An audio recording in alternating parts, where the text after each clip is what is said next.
Friends, ఈ వీడియోలో కోడిగుడ్డు వెల్లుల్లి కారం ఎలా వండుకోవాలో చూద్దాము. ఇదైతే మనకి వైట్ రైస్తో కానీ చపాతీతో కానీ చాలా బాగుంటుంది టేస్ట్ అయితే.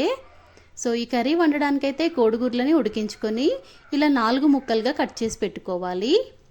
ఇప్పుడు కారం ప్రిపేర్ చేసుకోవడానికి మిక్సీ జార్లో 1 టీ స్పూన్ జీలకర్ర, 1 టీ స్పూన్ ఉప్పు, ఒక 2 టీ స్పూన్లు కారం, అంటే ఉప్పు కారం మనం తినగలిగినంత వేసుకోవాలి రుచికి తగ్గట్టు. ఒక 10-15 దాకా వెల్లుల్లి రెబ్బలు వేసుకొని మిక్సీ పట్టుకోవాలి. ఇంక ఈ మిశ్రమాన్ని అయితే పక్కన పెట్టేసుకొని ఉల్లిపాయలు కూడా కట్ చేసి పెట్టుకోవాలి. నేనైతే 2 పెద్ద సైజు ఉల్లిపాయలు కట్ చేశాను.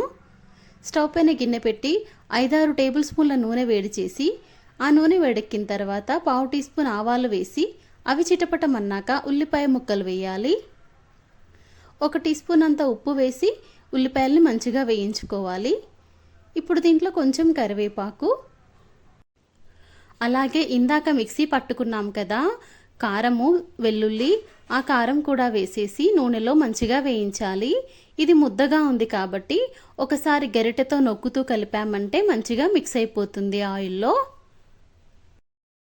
ఈ వెల్లుల్లి కారం నూనెలో మంచిగా వేగిన తర్వాత 1/2 టీ స్పూన్ పసుపు, 1/2 టీ స్పూన్ ధనియాల పొడి వేసి ఒకసారి బాగా కలిపి ఇందాక ఉడికించి కట్ చేసాం కదా కోడిగుడ్డు ముక్కలు, ఆ ముక్కలు వేసి కొంచెం స్లోగా కలుపుకోవాలి. కోడిగుడ్డు వేసిన తర్వాత స్లోగా కలిపితే అవి విడిపోకుండా ఉంటాయి.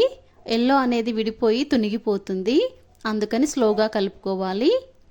ఒక 3-4 నిమిషాల పాటు గ్యాప్ ఇస్తూ కలిపామంటే మనకి ఎగ్గుకి కూడా ఉప్పు కారం పట్టి కొంచెం ఆయిల్లో ఫ్రై అవుతుంది.